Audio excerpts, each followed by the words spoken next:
దేవుని అన్యోన్య సహవాసంలోనికి కూడి వచ్చినటువంటి మనము ఈ సమయంలో దేవుని యొక్క వాక్యాన్ని మనం ధ్యానం చేద్దాం. మత్తయి సువార్త 8వ అధ్యాయము 1 నుంచి 4 వచనాలు చదువుదాం. ద్వారా ఒక్కసారి ఆ వాక్యం మనం చదివి దేవుని యొక్క ధ్యానంలో మనం అంటాం.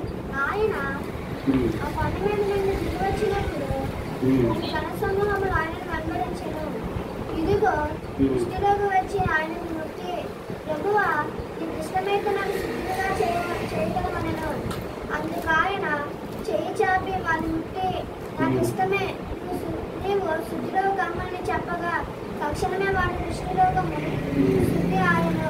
అప్పుడు యేసు ఎవరితోనూ ఏమీ చెప్పకుసుమి దాన్ని నేను వెళ్ళి వారికి సాక్షార్థమై నీ దేహమును యాజకునికి కనబరుచుకొని మోషే నియమించిన కానుక సమర్పించమని వారితో చెప్పాను. దేవునికి స్తోత్రం.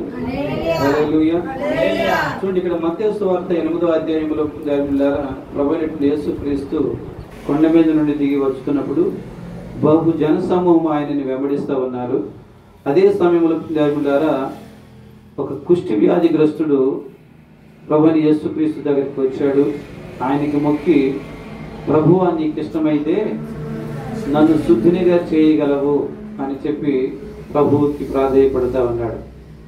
అందుకు ఆయన చేయి చాపి ప్రభు ఏమంటాడంటే, వానిని ముట్టి నాకు ఇష్టమే నీవు శుద్ధుడు కమ్మని ప్రభువైన యేసుక్రీస్తు చెప్పి ఉన్నాడు. ఎప్పుడైతే ప్రభు ఆ మాట చెప్పి ఉన్నాడో తక్షణమే వాని కుష్ఠరోగము శుద్ధి ఆయను అని మనం ఇక్కడ చూస్తూ ఉన్నాం.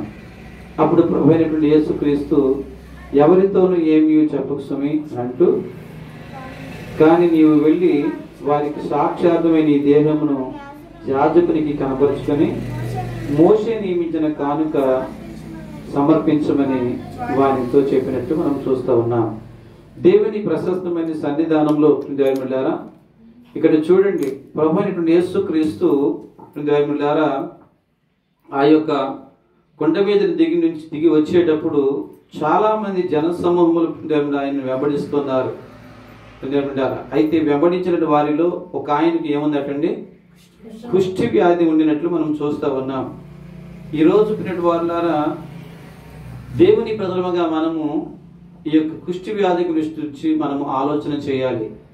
ఇక్కడ చూడండి, ఈ కుష్టి వ్యాధికి గల కారణము ఏమై ఉండొచ్చు అనేటువంటి మనము ఒకవేళ పరిశీలన చేసినట్లయితే, ఈ కుష్టు వచ్చిన వారు ఎవరా అనేటువంటి మనము బైబిల్ గ్రంథంలో మనం పరిశీలన చేస్తే వారిని బట్టి ఈ వ్యక్తికి ఈ కుష్టి వ్యాధి ఎందుకు కలిగింది అనేటువంటి మనం గమనించవచ్చు. దేవుని ప్రశస్తమైన సన్నిధానంలో ఒకసారి చూద్దాము. సంఖ్యాకాండం 12వ అధ్యాయం, సంఖ్యాకాండము 12వ అధ్యాయము 1 నుంచి 15 వచనాలు మనం చూసినట్లయితే, మోషే కూషు దేశపు స్త్రీని పెళ్లి చేసుకునేటప్పుడు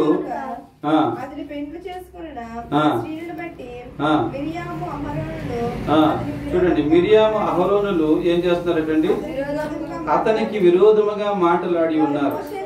వారు మోషే చేత మాత్రమే యెహోవా పలికించిన ఆయన మా చేతను పలికింపలేదా అని చెప్పుకొనుచు ఉన్నారు. అప్పుడు దేవుడు ఆ మాట విన్నాడంట, మోషే భూమి మీదనున్న వారందరిలో మిక్కిలి సాత్వికుడు.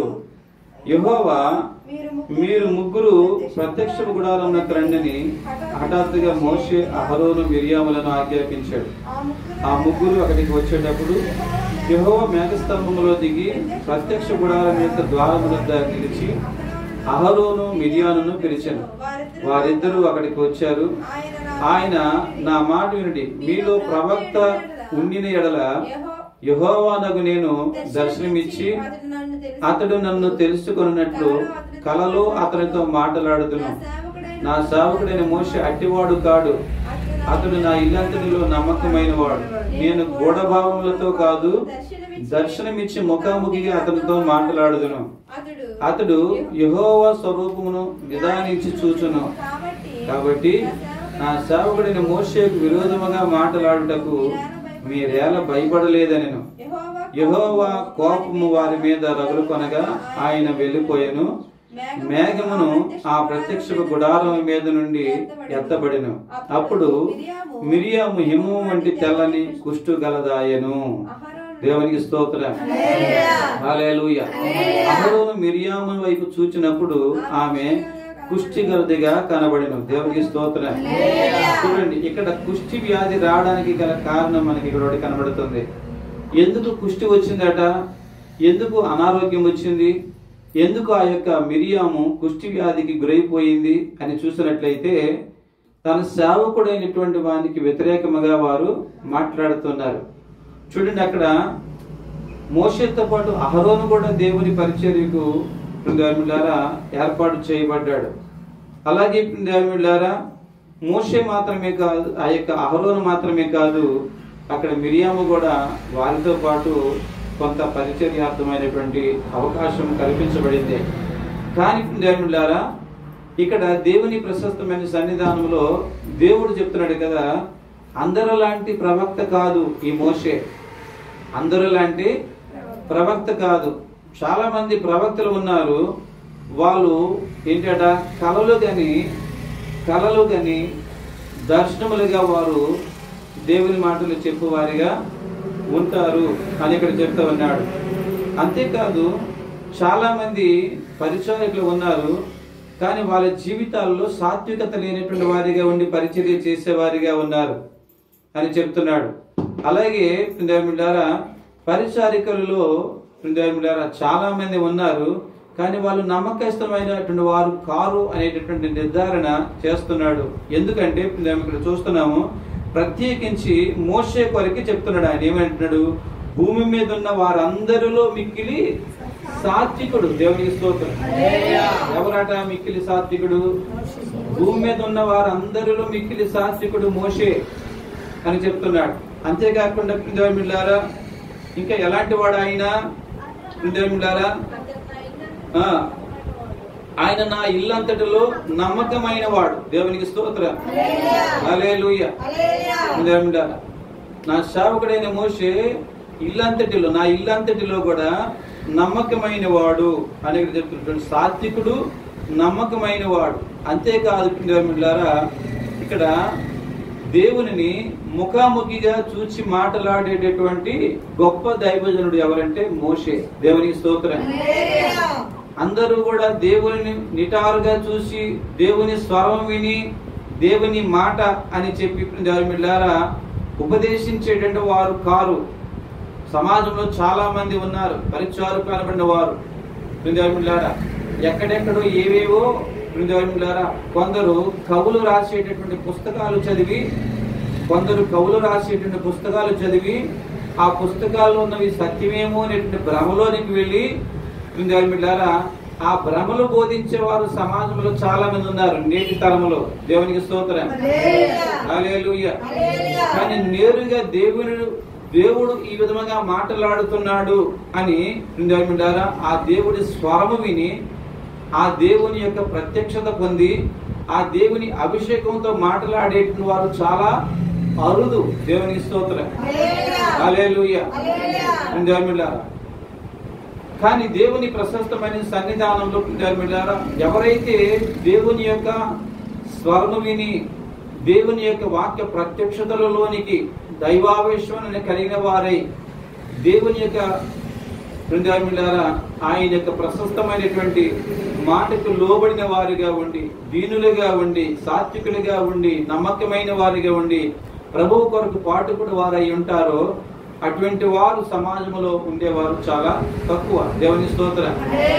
సరే, దైవజనుల కొరకు మాట్లాడాలని కాదు ఇక్కడ, కానీ ఇక్కడ చూస్తే ఇక్కడ మోషే నమ్మకమైన వాడు, సాత్వికుడైన వాడు, అంతేకాదు దేవుని యొక్క ముఖ దర్శనమును చేసేటటువంటి వాడు, ముఖాముఖిగా మాట్లాడి ఉన్నది ఉన్నట్టుగా ప్రకటన చేయగలిగిన సమర్థ్యము కలిగిన వాడు మోషే. దేవుని స్తోత్రం.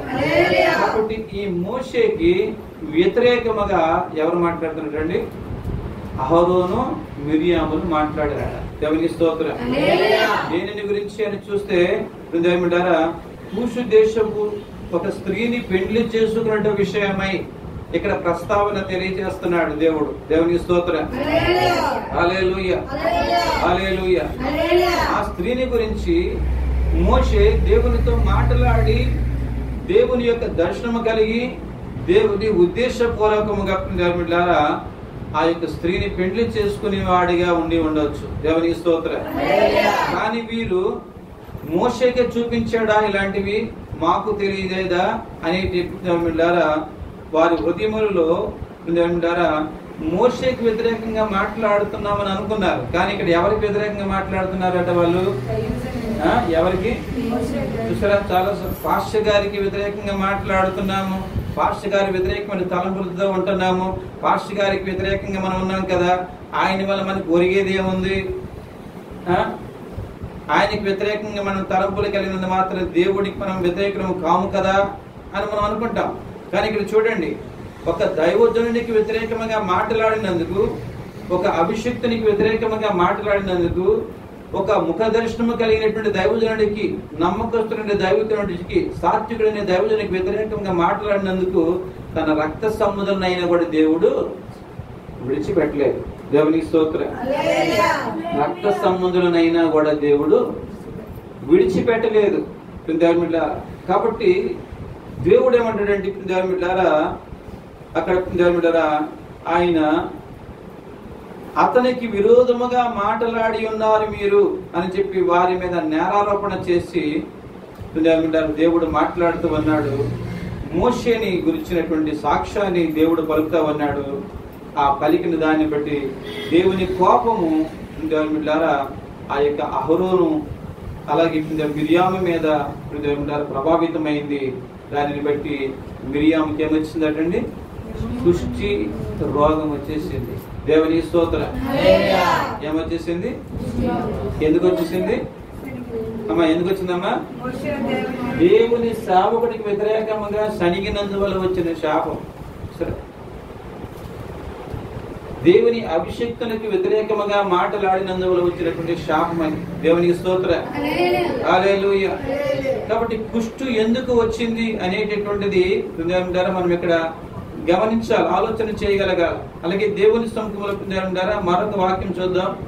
2వ దినవృత్తాంతాల గ్రంథం 26వ అధ్యాయం మొదటి నుంచి చదువుదాం. ప్రియులారా, మొదటి నుంచి చదువుదాం.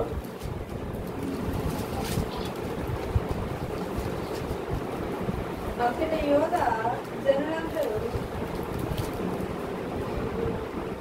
అంతటి యోధ 26వ అధ్యాయం మొదటి నుంచి చదివినట్లయితే, అంతటి యూదా జనులందరూ 16 ఏండ్ల వాడైన ఉజ్జియాను తీసుకుని అతని తండ్రి అయిన అమజ్యాకు బదులుగా రాజుగా నియమించారు. అతడు ఏలాతును కట్టించి రాజుకు తన తండ్రి అతని పితరులతో కూడా నిద్రించిన తరువాత అది యూదా వారికి తిరిగి వచ్చినట్లు చేసెను. ఉజ్జియా ఏలనారంభించినప్పుడు 16 ఏండ్ల వాడే యెరూషలేములో 52 సంవత్సరములు ఏలెను. అతని తల్లి యెరూషలేము కాపురస్తురాలు, ఆమె పేరు యెకొల్యా. అతడు తన తండ్రి అయిన అమజ్యా చర్య ఎంతటి ప్రకారము యెహోవా దృష్టికి యథార్థముగా ప్రవర్తించును. దేవుని ప్రత్యక్షత విషయమందు తెలివి కలిగి జకర్యా దినములలో అతడు దేవుని ఆశ్రయించెను. అతడు యెహోవాను ఆశ్రయించినంత కాలము దేవుడు అతన్ని వర్ధిల్ల చేసెను. అతడు బయలుదేరి ఫిలిష్తీయులతో యుద్ధము చేసి గాతు ప్రాకారమును, యెబ్నే ప్రాకారమును, అష్టోదు ప్రాకారమును పగలగొట్టి అష్టోదు దేశములోను ఫిలిష్తీయుల ప్రదేశములలోను ప్రాకార పురములను కట్టించెను. ఫిలిష్తీయులతోను గోర్బాయులలోను నివసించిన అరబీయులతోను మెహూనీయులతోను అతడు యుద్ధము చేయగా దేవుడు అతనికి సహాయం చేసెను. అమ్మోనీయులు ఉజ్జియాకు పన్నిచ్చువారైరి. అతడు అధికముగా బలాభివృద్ధి నొందెను గనుక అతని కీర్తి ఐగుప్తు మార్గ ప్రదేశమంతటను వ్యాపించెను. మరియు ఉజ్జియా యెరూషలేములో మూల గుమ్మము దగ్గరను, పల్లపు స్థలముల గుమ్మముల దగ్గరను, ప్రాకారపు మూల దగ్గరను దుర్గములను కట్టించి గుమ్మములను దిట్టపరిచెను.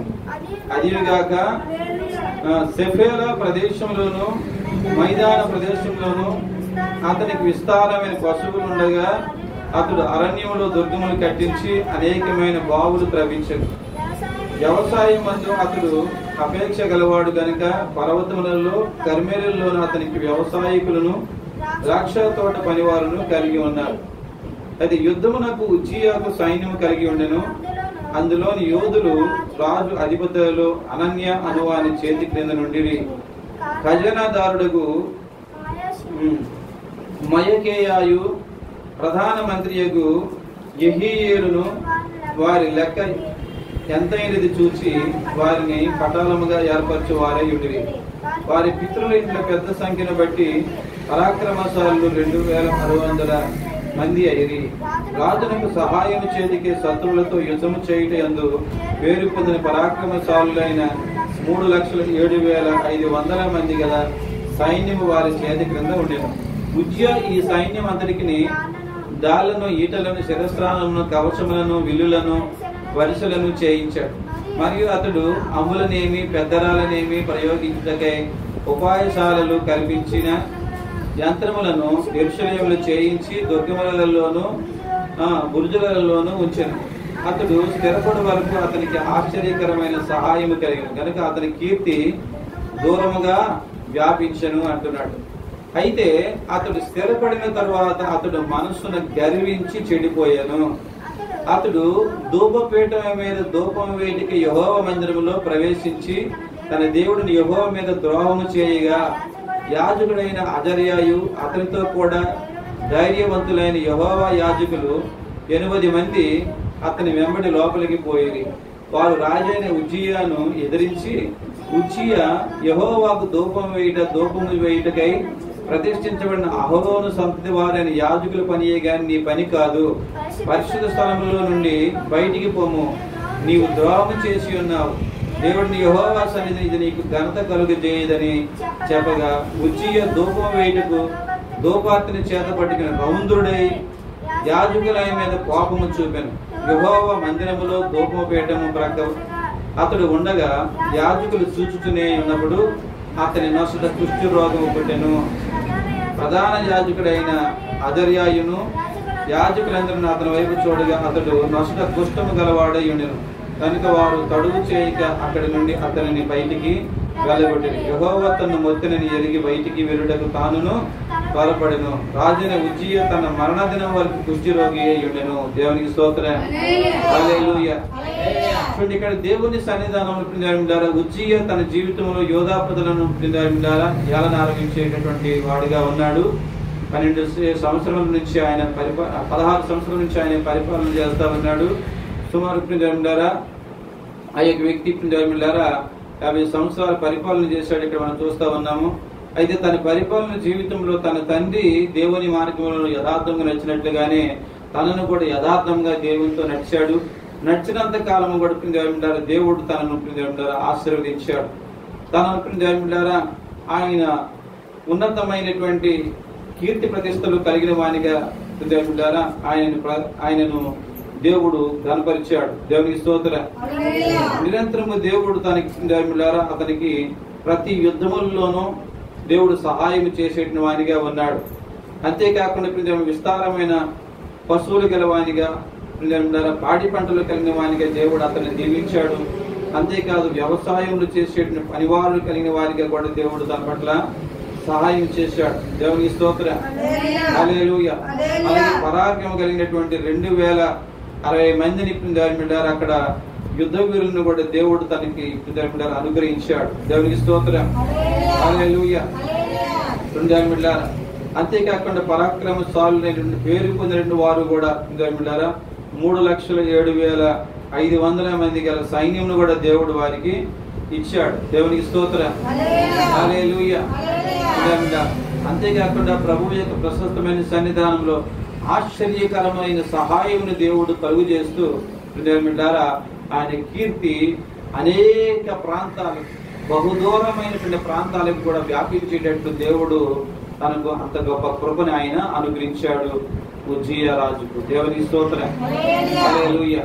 కానీ ఎప్పుడైతే ఉజ్జియా తన జీవితంలో స్థిరపడిన తరువాత అతడు మనస్సున ఏమి కలిగినటువంటి గర్వానికి గురయ్యాడు.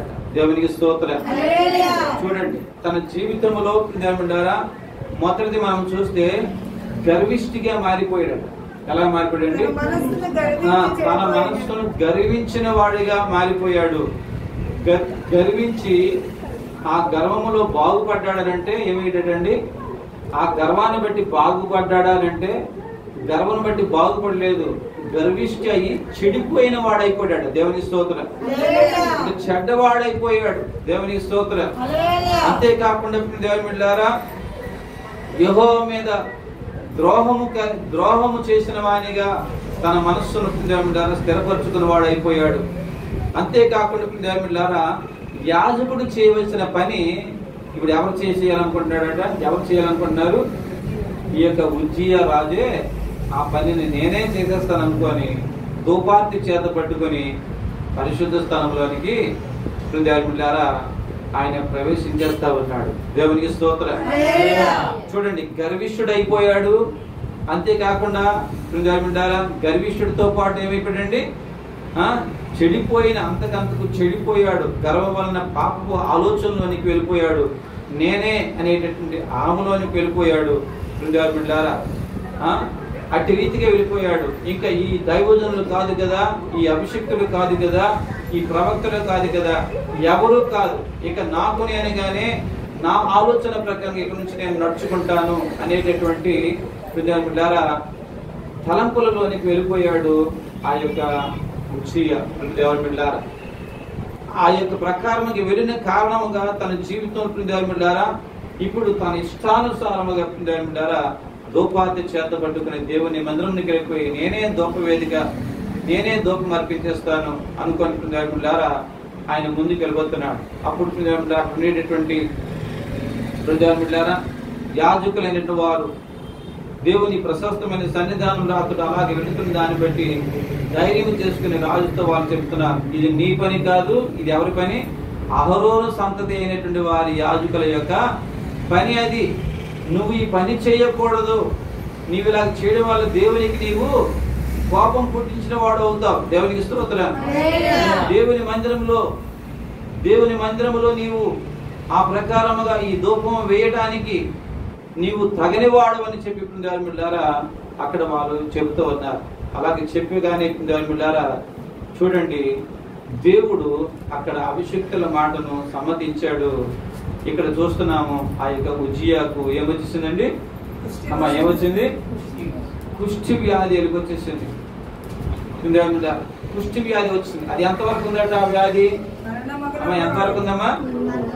మరణమగునంత వరకు ఆ వ్యాధిగ్రస్తుడైపోయాడు ఆ యొక్క వ్యక్తి. దేవునికి స్తోత్రం. హల్లెలూయా. ఈ రోజు దేవుని ప్రశస్తమైన సన్నిధానంలో దేవుని భక్తులుగా మనం ఆలోచన చేయాలి. ప్రభువు యొక్క సంఘానికి వస్తున్న మనము, ప్రభువు వాక్యాన్ని వింటున్న మనము, ప్రభువు యొక్క సన్నిధానంలో దైవజనులు ఏమై ఉన్నారనేటటువంటిది గ్రహించగలగాలి. మీరు దేవుని చేత అభిషేకమైనటువంటి సావకుడు అంటే మీరు గమనించగలగాల.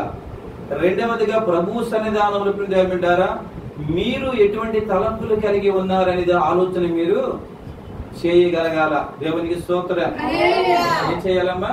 మొదట ఏం గ్రహించాలి? మీరు దైవజనుడు ఏమై ఉన్నాడు అనేది మీరు గ్రహింపు ఉండాలి. మీకు దేవునికి స్తోత్రం. రెండవది ఏ గ్రహింపు ఉండాలా? అమ్మా మీ తలంపులలో ఎలాంటి తలంపులు వస్తున్నాయి? అవి దేవుని నీతిని నెరవేరుస్తున్నాయా, లేకపోతే మిమ్మల్ని గర్విష్ఠులు చేసి దేవుని యొక్క నియమ నిబంధనకు మీరిన స్వభావాలు మీలోనికి ప్రభావితము అవుతున్నాయా అనేది పరిశీలన మనము చేసుకోవాలి. దేవునికి స్తోత్రం. ఏం పరిశీలన చేసుకోవాలా?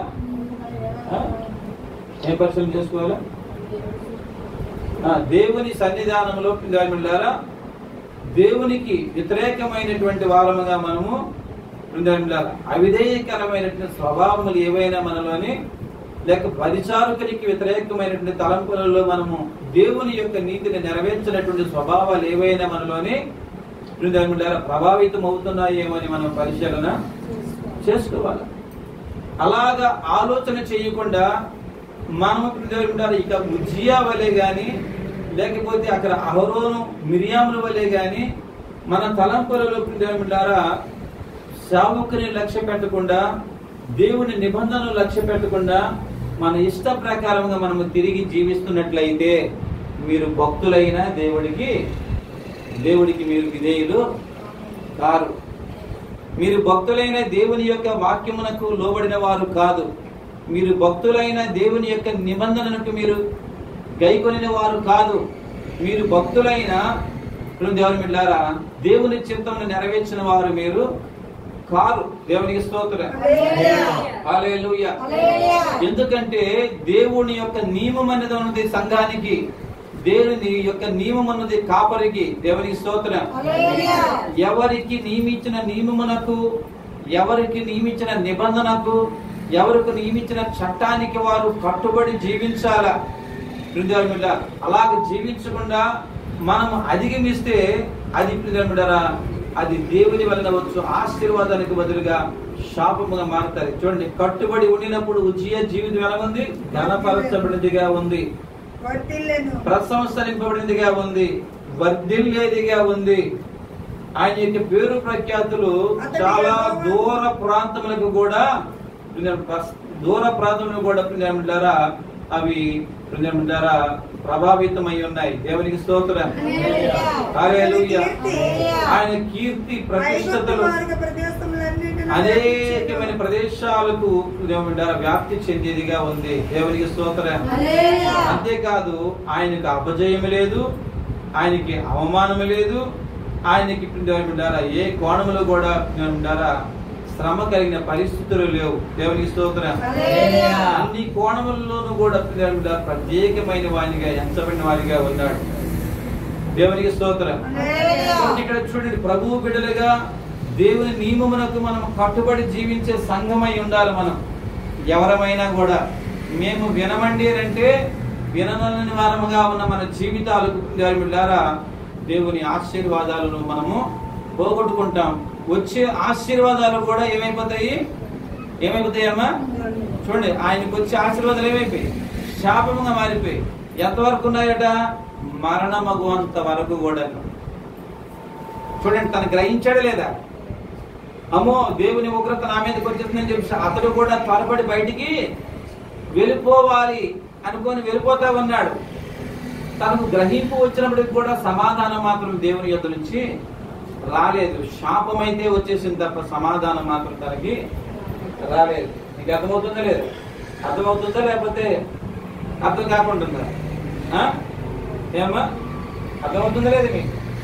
దేవుని సన్నిధిలో దేవుని భక్తులు ఉండవలసిన నియమం ప్రకారముగా దేవుని భక్తులు ఉండాలి. చాలా సార్లు ఏమనుకుంటారంటే, మేము ప్రభువు పనిలోనే ఉన్నాము కదా, ప్రభువు కొరకే జీవిస్తున్నాము కదా, ప్రభువు యొక్క చేసేటువంటి ఆయా పరిచర్యలు మేము పాలు భాగస్వామై ఉంటున్నాము కదా, ఇదిగో మేము సువార్తలు సువార్తలలో భాగస్తులుగా ఉన్నాము, ఇదిగో పాటలు పాడేటప్పుడు పాటలలో పాడేవారముగా మేము ఏకీవిస్తూ ఉన్నాము, ఆరాధనలు ఏకీవించే వారముగా ఉన్నాము, స్తుతించడంలో మేము ఏకీవించే వారముగా ఉన్నాము అని మనం అనుకుంటుంటాం.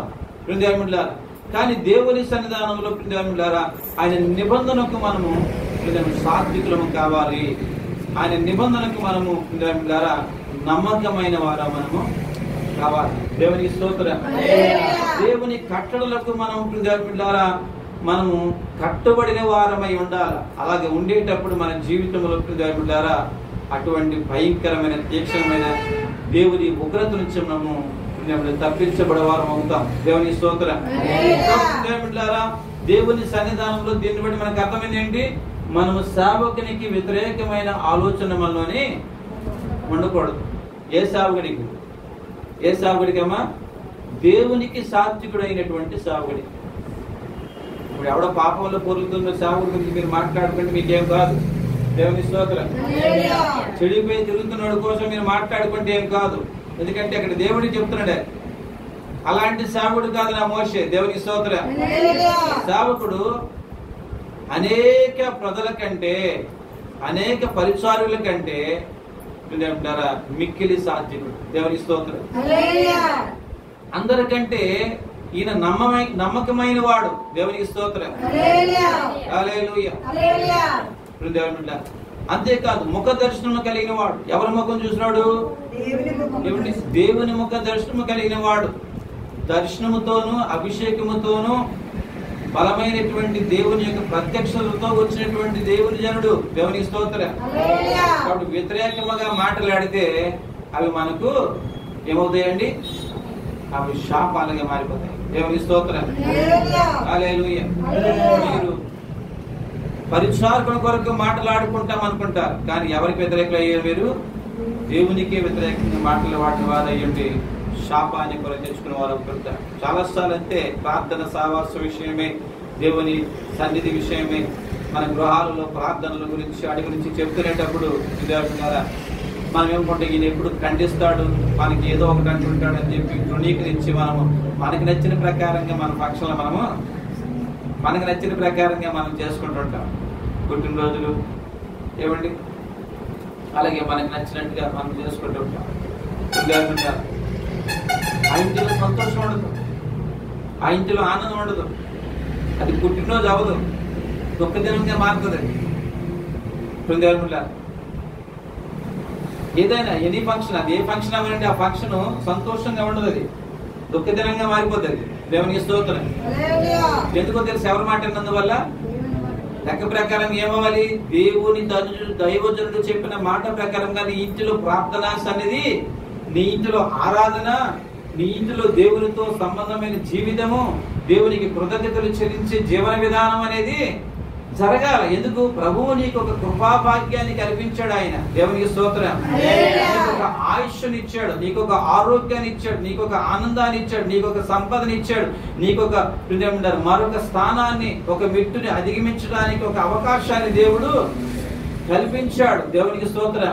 అనేక బిడ్డల కంటే నీ బిడ్డలను దేవుడు మెరుగైన వారిగా, ఘనత నొందే వారిగా, ప్రఖ్యాతి నొందే వారిగా, ప్రశంసింపబడే వారిగా, అనేక మెచ్చదగిన వారిగా దేవుడు ఉంచాడంటే ఎవరి మాట వినాలి? మనము దేవుని మాట వినాలి. దేవుని స్తోత్రం.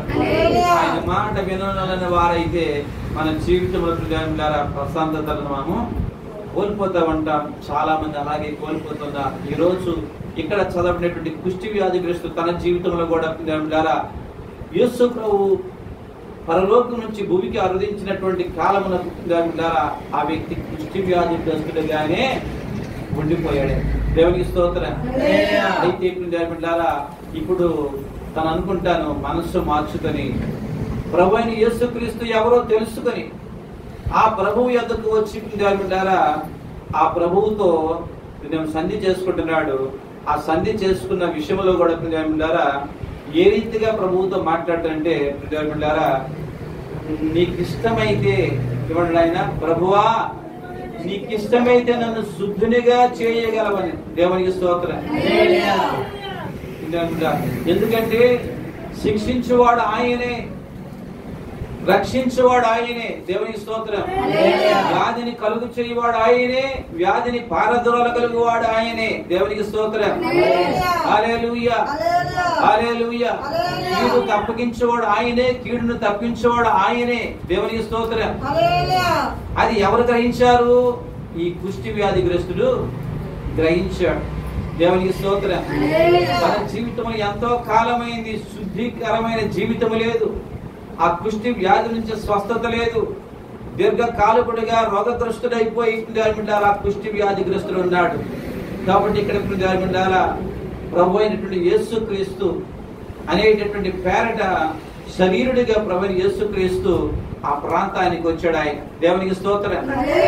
సర్వాధికారి అయిన దేవుడు, జగద్రక్షుడైన దేవుడు, జీవాధిపతి అయిన దేవుడు, సర్వ జగత్తుకు మూలాధారమైన దేవుడు, భూమి ఆకాశను సృజించినటువంటి దేవుడు, సర్వ మానవాళి పాప పరిహారార్థమై రక్తము చిందించువానిగా ఆయన ఆ రక్తములు అనేకలకు స్వస్థత కలుగునట్లుగా పరమ వైద్యుడిగా ఆయన ఈ భూమికి ఆయన అరుదించాడు. దేవునికి స్తోత్రం. కాబట్టి ఆ దేవుని యొద్దకు వెళ్ళి, ఆ ప్రభువు దగ్గరికి వెళ్ళి మొదట ఆయనకు మొక్కి అంటున్నాడు. దేవునికి స్తోత్రం. నేను అనుకుంటాను ఈయనలో గర్వం అణిగిపోయింది, ఈయన పొగలు అణిగిపోయింది, ఈయనలో ఉండేటటువంటి నేను అనేటటువంటి అహము అణిగిపోయింది. దేవునికి స్తోత్రం. ఇప్పుడు అందుకే ప్రభు పాదాలు ఎదుట సాగిలి పడి మొక్కుతున్నాడు ఆయన. దేవునికి స్తోత్రం. హల్లెలూయా. ఇప్పుడు దీనత్వానికి అమర్చుకుంటున్నాడు, సాత్వికత్వానికి అమర్చుకుంటా ఉన్నాడు. దేవునికి స్తోత్రం. హల్లెలూయా. దేవుడు ప్రభువునే నమ్మిన వానిగా తన మనస్సును మలి చేసుకున్నాడు. దేవునికి స్తోత్రం. కాబట్టి ఇప్పుడు దేవుడారా, ఇప్పుడు ఆయన మ్రొక్కి, ప్రభువా నీకు ఇష్టమైతే నన్ను శుద్ధినిగా చేయగలవని ఆ ప్రభువుతో చెప్తున్నాడు. అప్పుడు ప్రభు ఎలాంటి వాడండి? తన తప్పిదము తెలుసుకున్న వాడిని, తన స్వభావాలను మార్చుకున్న వాడిని, తన యొక్క హృదయాంతరంగంలో ఏమై ఉన్నావో తను తాను పరిశీలించుకొని, తన జీవితంలో తను ఈ పరిస్థితికి ఎందుకు గురయ్యాడో తెలుసుకొని దేవుని బిడ్డలారా ఆ ప్రభువు దగ్గరికి వచ్చేవాడిని ఆ ప్రభువు తోసివేస్తాడా? తోసిపెచ్చడు ఆయన. దేవునికి స్తోత్రం. ఆయన త్రోసివేసే దేవుడు కాదు. ఎందుకంటే ఇప్పుడు దేవుడు ఆయన మనల్ని ప్రేమించేటువంటి దేవుడు, ఆయన మనల్ని కనికరించే దేవుడు. దేవునికి స్తోత్రం. హల్లెలూయా. హల్లెలూయా. ప్రభువు వైపు తిరిగేవానికి, ప్రభువు తట్టు తిరిగేవానికి ఇప్పుడు దేవుడారా ఆయన మేలు చేసేవాడు. పాపము కలిగేవాడికి రోగం. కీర్తనకారుడు అందుకంటాడు 38వ కీర్తన 3వ చరణంలో చెప్తాడు ఆయన. అక్కడ మనం చూసినట్లయితే కీర్తన గ్రంథం 38 3వ వచనం మనం చూసినట్లయితే, నీ కోపాగ్ని వలన ఆరోగ్యము నా శరీరం విడిచిపోయిను, నా పాపను బట్టి నా ఎముకలలో స్వస్థత లేదు. దేవునికి స్తోత్రం. చూడండి, పాపాన్ని బట్టి ఏమి లేదు, స్వస్థత లేదు. పాపాన్ని బట్టి ఏమైపోయింది? శరీరము రోగానికి గురైపోయింది. కానీ ఇప్పుడు దేవుడారా ఈ యొక్క వ్యక్తి తన జీవితంలో గర్వాన్ని, అహాన్ని, దేవుడారా అన్ని కూడా పక్కన పెట్టి ఇప్పుడు సాగిలిపడి నీకు ఇష్టమైతే అని ప్రభు స్వాధీనం గెలిపోయాడు. దేవునికి స్తోత్రం. అందుకే ఇప్పుడు దేవుడారా ప్రభు సన్నిధానంలో సామెతల గ్రంథంలో కూడా మనం చూస్తాం. దేవుని సన్నిధానంలో మనం చూస్తే దేవుడారా సామెతల గ్రంథంలో మనం చూస్తే అక్కడ ఒక మాట అంటాడు. 3వ అధ్యాయం మనం చూస్తే చూడండి, 3వ అధ్యాయము అక్కడ ఆయన అంటాడు కదా. 3వ అధ్యాయము మనం చూస్తే 6వ వచనం చూసినట్లయితే, నీ ప్రవర్తన అంతటి యందు ఆయన అధికారమునకు ఒప్పుకొనుము, అప్పుడు ఆయన నీ త్రావులు సరళము చేయును. నేను జ్ఞానిని కదా అని నీవు అనుకొనవద్దు. యెహోవా యందు భయభక్తులు కలిగి చెడుతనం విడిచిపెట్టుము, అప్పుడు నీ దేహమునకు ఆరోగ్యమును నీ ఎముకలకును సత్తువును కలుగును. దేవునికి స్తోత్రం. హల్లెలూయా. దేవుని సన్నిధానంలో జ్ఞానినని నీవు అనుకోవడానికి లేదు. ఇక్కడ మీ తలంపుల ప్రకారం మీరు జీవించడానికి లేదు. దేవుడి తలంపులోనికి రావాలా, మీ జ్ఞానాన్ని పక్కన పెట్టాలా, దేవుని యందు భయభక్తులు కలిగిన వారిగా మీరు, ఆయన నిబంధనలకు మీరు అంటుకట్టబడి లోబడే వారికి మీరు కావాలి. అలాగే అయినట్లయితే ఇదేమంటాడు దేవుడు, మీ ఆ ఎముకలకు ఆరోగ్యము సత్తువ. దేవునికి స్తోత్రం. హల్లెలూయా. ఎందుకంటే ప్రభువైన యేసుక్రీస్తు రోగులుగా తయారు చేయడానికి మాత్రమే కాదండి, ఆయన రోగులకు పరమ వైద్యుడిగా కూడా ఉన్నాడు. అందుకే లూకా సువార్తలు మనం చూస్తే దేవులారా, లూకా సువార్తలు దేవులారా 5వ అధ్యాయం 31వ వచనం చూస్తే, అందుకు యేసు రోగులకే గాని ఆరోగ్యము గల వారికి వైద్యుడు అక్కరలేదు అని చెప్తున్నాడు. దేవునికి స్తోత్రం. రోగులకు పరమ వైద్యుడిగా ప్రభువైన యేసుక్రీస్తు ఆయన మన మధ్యలో నివసించేవాడిగా ఉన్నాడు. కాబట్టి దేవులారా ఈ రోజు మన జీవితంలో మనము రోగానికి, కష్టానికి, శ్రమకి కారణం ఏమిటో దేవుడు మాట్లాడుతూ ఉన్నాడు. మనం అహము కలిగి ఉన్నామా, మనము గర్విష్ఠులమై ఉన్నామా, దేవుని మాటలు వినకుండా పెడచెవిని పెట్టిన వారమై ఉన్నామా, దేవునికి లోబడక దేవుని సేవనికి వ్యతిరేకముగా మనం తలంపులు కలిగి మనం దేవుడారా అవిధేయులమై జీవిస్తున్నామా, దేవుని యొక్క సన్నిధానంలో భయభక్తులు లేని వారంగా మనం బ్రతుకుతున్నామా, మన ప్రవర్తనని మన స్వాధీనం ఉంచుకొని మన ప్రవర్తనానుసారంగా మనం నడుస్తున్నామా, అది మనకు శాపముగానే మారుతుందని దేవుడు చెప్తున్నాడు. కానీ మన జీవితం, మన ప్రవర్తన అంతటిని దేవుడికి అప్పగించుకొని సాత్వికులమై ఉండి, దీన మనస్కులమై ఉండి, దేవుని యందు భయభక్తులు కలిగిన వారమై ఉండి, దేవుని మాటను పెడచెవిని పెట్టే వారంగా కాకుండా ఆయన మాటకు లోబడి ఆయన నిబంధనలకు మనము అంటుకట్టబడిన వారంగా మనం జీవించగలిగితే, ఆయన యొద్దకు వచ్చి ప్రభువా నీకు ఇష్టమైతే నన్ను శుద్ధంగా చేయమని ప్రాధేయపడగలిగితే, బృందారులారా తప్పకుండా నీ జీవితంలో నీకున్నటువంటి సమస్యకు ఆయన పరిష్కరిస్తాడు. ఆయన నీ బాధ నుంచి ఆయన నిన్ను తప్పిస్తాడు. అట్టి కృప త్రియేక దేవుడు మనకు అనుగ్రహించాలి. ప్రతి ఒక్కరూ ప్రభు సుందరు తనలో నుంచి ప్రార్థన చేసుకుందాం. దేవుడి మాటలు దీవించును గాక.